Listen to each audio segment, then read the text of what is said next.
c'est bien. Eza malamu. Mukolo mobali. Ngai pe naza mama.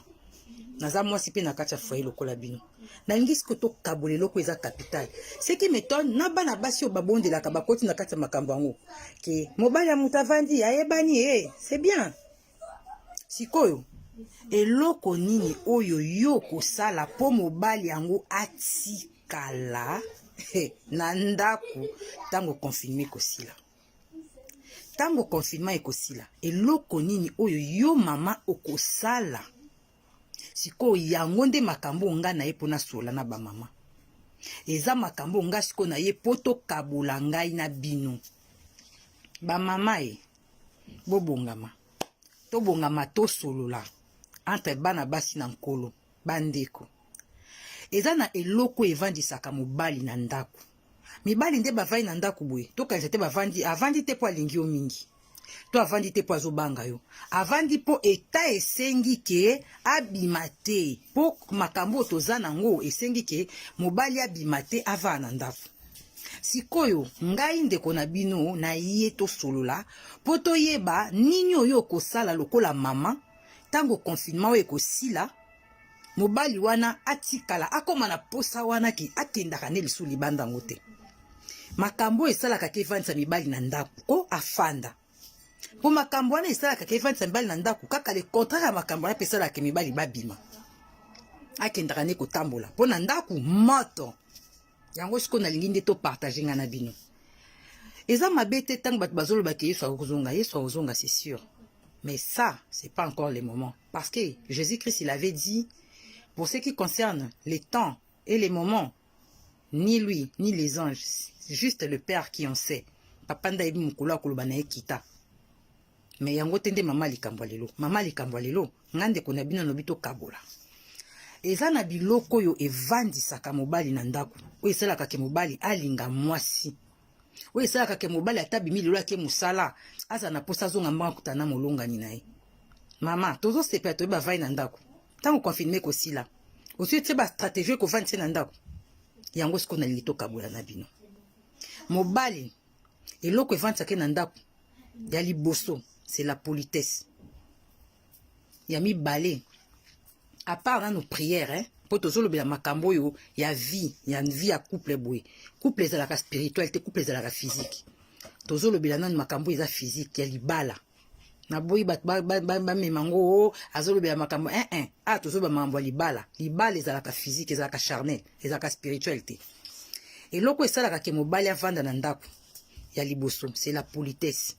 Quand l'homme il sent que bazo respecté, de wana ya liboso Yami balé, l'humilité, la soumission. Mobali azalaka faible liboso moi suis azalaka soumise. Bako sote. Qui si alibali azalaka Qui si alibala? Fanda na ezate.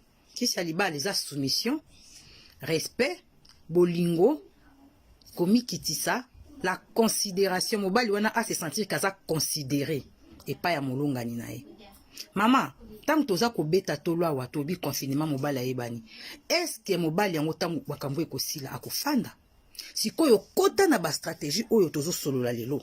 Ngande ko na mito partager. Mobali akovanda soki oza poli. Mobali alingaka mwasi ya munoko te ndeko nanga. Mobali alingaka mwasi ya impolite. Eloko ezo kimisa mibali na biso ndaku, impolitesse eleki. Bana basi na nzambe na ba oto kenda ke église na ba oba kenda ke église te impolitesse eleki. Mangale eleki biso mabe, munoko eleki biso mabe. Mobala lobaki moko yo sokomi nango 300. Mobala lobaki moko yo sokataki lingalo claquer porte pan okei. Awa tozo loba confinement. Bongo tant confinement ko sila. Yango na lingi okota na ba stratégie. Mama banda ko lata politesse. Mama luka politesse. Mama luka humilité, luka soumission. La Bible dit la femme soumise. Yewana mérita kalibala. La femme qui est comme des perles, qui peut trouver une femme, elle a des valeurs plus que la perle. Fallait en moi sur la takajip na qui tambala na mutute. Boji pa mulaiti na makolo inda la femme soumise, non? La soumission ça n'a rien à voir avec ba qui tambala na ba jipe mulaiti na makolo. La soumission c'est quelque chose qui est recommandé par Dieu. Moi je suis à la soumise et pas mobile les moi je suis à banga kanzambe. Tant vous se soumettre à mobile aux banga penzambe parce que ça la au Bible le dit que la femme soit soumise à son mari comme l'église qui est soumise au Christ. Tant l'église est la soumise pas à Christ. Moi, c'est pas à la soumise pas mobile, nous, parce que la femme, c'est l'église. Moi, si. Si quoi, maman, yo politesse aussi, lisa. Vous allez kanango te, boye banite. Si quoi, vous obéta tolo, confinement, tant aussi là. Kasi ko kende. Banda ko lukana nous stratégie ni yo ko sala po mobile wana tikala. Po mobile wana zo esika fanda. Banda ko sala na stratégie. Tika nanu ko banda ko luka o akotika la oui. Mais luka ndengo ko tikala na okotika e wa kotika na ndako. We ko sala ki mobile attaque make musala binga nazonga na mama za ndako nazonga na nga. Politesse wana façon nous ozo considérer mobali asenga ka mutu pardon te bande konanga likambo yo na sola kango mingi na ba mama na sola kango mingi na Pauline Italie na sola kango mingi na mama so to sola kango mingi makambu ya politesse mibali balemba na bango basi impoli o mibali balemba na bango basi impoli mibali balemba na bango basi bazalaka ya zolo balikambu moko mo sasa komi nango 400 mibali balingaka respect mobali asenga kane mutu pardon te bandeko mwasi babimisa na kata mobali eloko to bosa na ka je vais choquer les femmes maintenant la femme hein, elle a été tirée de l'homme il a été créé par Dieu. Mais la femme, elle a été créée pour l'homme. Alors, mobali, nakibo nzambe, aza nzambe, po asalama na image nzambe. Nzamba lobaki, créons l'homme à notre image. L'homme, wana, ezalaki te, ya mwasi na mobali, ezalaki homme masculin. Créons l'homme à notre image. Tango nzamba mona ki posa ya mobali na motema, nda lobaki asala mwasi. Yango abimisaki mwasi. Mobali aza mokeli. Akofuka maliboso na mwasi te kela mpasi ngo pardon. Mobali ba pardonne to remarkaka, omona kaka akomi luka mizongisa.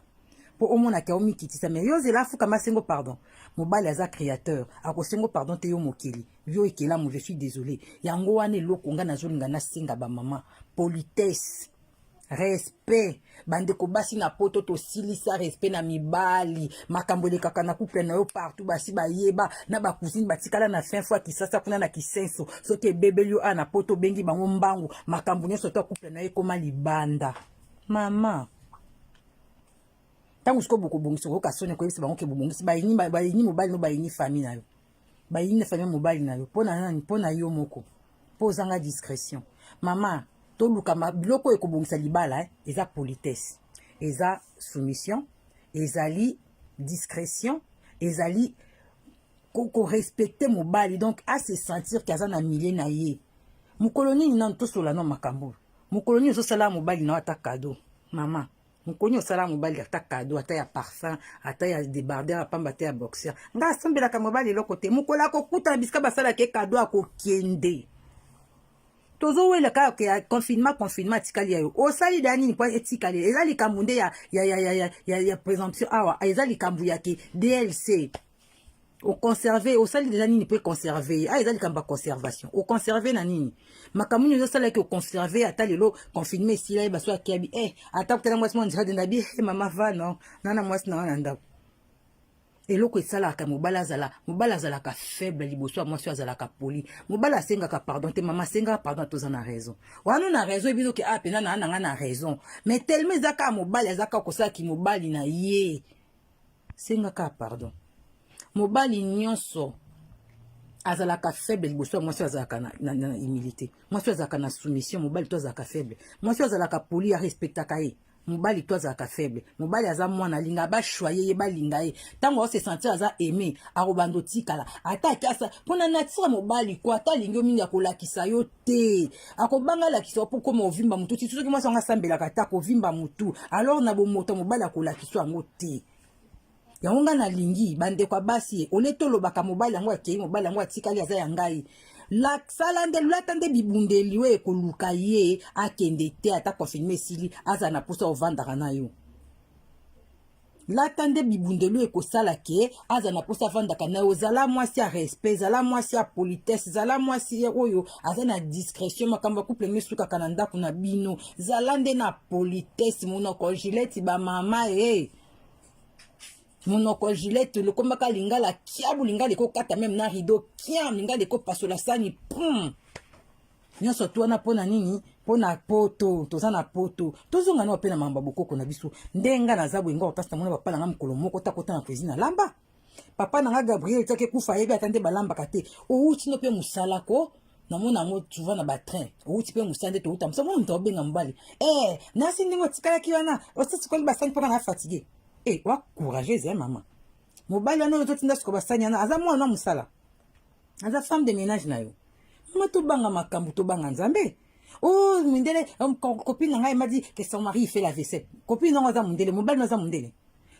tozana na bokoko moko te bana bokoko na bango tozonga nanu basi mama mobali pazaka na posa mwasi ya mabondeli obondela kata nzambe te otika kaka place na Facebook songi koloba kotongo yo banela mba moto alataki utaki wapi boni okomi commissaire okomisa mobali no juge mobali akomi okimanda kumakelela ba nyongo ya ba moziki omona ke lambe de kaki fo defa mobali akomi na okimanda kupona yango siko na lingi na sunga biso to sunga na eza mamba ko sungana bana basi ya nzambe ba mama bana mama nanga aya makamba ko sungana tika nanu makamba ko defa lata na politesse ngana yebisaka bato na sekisaka bato na binga so na kucho zokata ya mobali no lingala bongo ya nanga na kopapolo mbata sikwa basani bani ndeni akosala ngo peut-être na plaisir a sepelisa mwasi na mama na sikole basani mpona mona kolembaki me yo okobanda otinda ete eloko yango ezokomisa biso na yebi te so na poto yango tolongwaka afrique biso toyaka na bandako ato toyaka na banini atango mobali olinga oza na mokanda oza na ndako mute kobala yo mokanda mute kobala yo moko olongwaki na kisaso oyaki na bandako kombe na poto boni bandeko basi boni mwana mama na nga likambo nini lata politesse mobali alingaka ne mwasi ya respect atiaki mobali na kisi te batiaka mobali na kisi te mobali alingaka esika bazolengela ye alingaka asala obose chéri non ne fait rien mapa fanda osobenga ata chéri mokoni olamuki na ntango bonjour chéri ata mokwa liboso arépondre te ya mibala arépondre te mama fanda ya misato akorépondre c'est sa nature l'homme il est comme ça tokochanger nature ya homme te il est comme ça longola nanu makambo akolataka ya kolingaka mingi makambo ezanga tina zonga nanu na kibomwasi sala nanu makambo ya kibomwasi lata nanu politesse lala poli bandeko basi tozala poli respect mangala malamu maloba sukali na munoko mama yango ekovandisa libala tileti awe evandisaka libala te au brésilien soki ti wapi mangala nini epoleti 15 cm ya mapeka orgueil mobali alingaka ne mwasi orgueil te la bible dit Dieu résiste aux orgueils il fait grâce aux humbles mobali alingaka mwasi orgueil te mobali ye moko nde nzambe asala aza orgueil yoki sukusuku ye na orgueil bokosuka wapi couple orgueil ekozika te na ndako ekozika te nga nalingi na partager na ba mama makambo na posa ba jeune fille te po ba jeune fille bango bataka kaka mapeka maboko botango eyindaka okela ndako ebalo yeba olamba te nde siko kozonga mbango epa mama nazoluka ba mama ba femme baza ba femme de valeur ba mama aso ba femme de valeur basi ya solo mwana mama telema lata politesse atoza nango te senga nzambe loba nzambe nazoluka politesse nga moko ana lata pona boatela libala lelo tostololi tozokima mbangu na temps po totiaka moke na Facebook lelo nalobi boye bandeko basi toluka politesse soumission discrétion considération mobali alingaka esika bazoconsidere ye nde komona koya mbangu lokola mwana tika nanu bamanke ya considération ozodeconsidere mobali onde eloko asali te mama boni mama mikitisa zala mwasi ya mabondeli mobali alinga pe mwasi ya mabondeli aza na problème bobondeli bozwi solution luka nzambe koma mwasi ya tina zala mwasi mobali aza na posa na ye na vie ekosunga biso ba séparation ezanga tina oyo ekosila ole tobetaka to le confinement vai na ndako okoconserve ndenge nini lelo ezalaki mokolo ya liboso lelo ezalaki mwa première partie ya mokie mbala nsima so seigneur asungi tokozonga tokolobela lisusu lelo tolobeli politesse discrétion tosilisa nkutu nanu te tolobeli yango kaka mbangu ala volé eza lokola napesi kaka programme soki nzambe asungi nakozonga lisusu tokosolola merci beaucoup napamboli nzambe mpona bokoyoka ngai bao bakosepela bayoka ngai nzambe apambola bango apambola mabala na biso mpo tozala na kimia ngai babino ndeko Hortense yaya ba Annabelle Dedo yaya ba Miriam ndeko ba mama Pauline Italie ya ba mama Aso ya ba dada Stone Ipoma nzamba pambola bino bana nzambe nzamba pesa biso kimia na mabala nzamba longisa biso na makambo bazolukela biso nzamba tia biso na basinya makila na Yesu afeke tozale panya na bafio oyo nzamba pambola bino na kombo na Yesu amen. Bonsoir. Bonsoir. Comment analysez-vous cette situation de pandémie de la maladie à coronavirus, mais qui traumatise toute la Terre et personne ne trouve la solution? Tout le monde est étonné devant cette situation. Vous, en tant que chrétien, quelle est votre analyse? Mais déjà, monsieur le journaliste, merci. On se rend compte que c'est la psychose totale, la peur. Mais ce qui m'étonne encore, c'est que nous regardons sur la planète, même les îles, les pays qui sont au fin fond de la mer sont touchés. Donc c'est un truc mondial et qui n'épargne aucune nation. Mais chose bizarre, on se rend compte que c'est un jugement de Dieu pour toute la terre, pour nous les chrétiens. C'est la lecture que nous faisons. Vous vous rendez compte que ce n'est pas la première fois. Déjà, dans la Bible, quand nous lisons les enfants d'Israël qui étaient en Égypte, il y avait un jugement de Dieu sur la nation d'Égypte. Et Dieu a proposé le confinement. Demandez aux enfants d'Israël de se confiner pendant que l'esprit de mort va passer la nuit. Il en est de même dans Nombre 14, quand on voit les enfants de Dieu qui ont murmuré contre Dieu, et Dieu a envoyé le serpent brûlant. Plus tard, Jésus l'a dit dans Jean chapitre 3, que de même que Moïse éleva le serpent dans le désert, il faudrait que le Fils de l'homme soit élevé, afin que quiconque croit en lui ait la vie éternelle. Mais qu'est-ce qu'on remarque? Aujourd'hui, le monde, on se rend compte que le monde ne connaît pas Dieu. Le monde n'a pas de solution pour Dieu.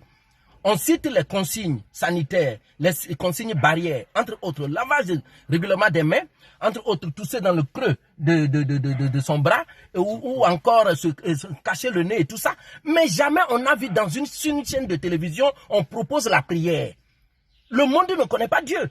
Le monde ne connaît pas Dieu. Et ça, c'est pas nouveau. Mais au-delà de ça, nous qui avons une lecture un peu spirituelle des choses, on se rend compte que c'est un jugement pénible de Dieu. Et pourquoi ce jugement? Pourquoi ce jugement? Pourquoi Dieu jugerait le monde? Mais le monde a péché. Quand un homme couche avec un animal, quand un homme avec des barbes prend son ami garçon barbe, les os qui sont dus et puis l'embrasse, ça, Dieu n'est pas content de ça.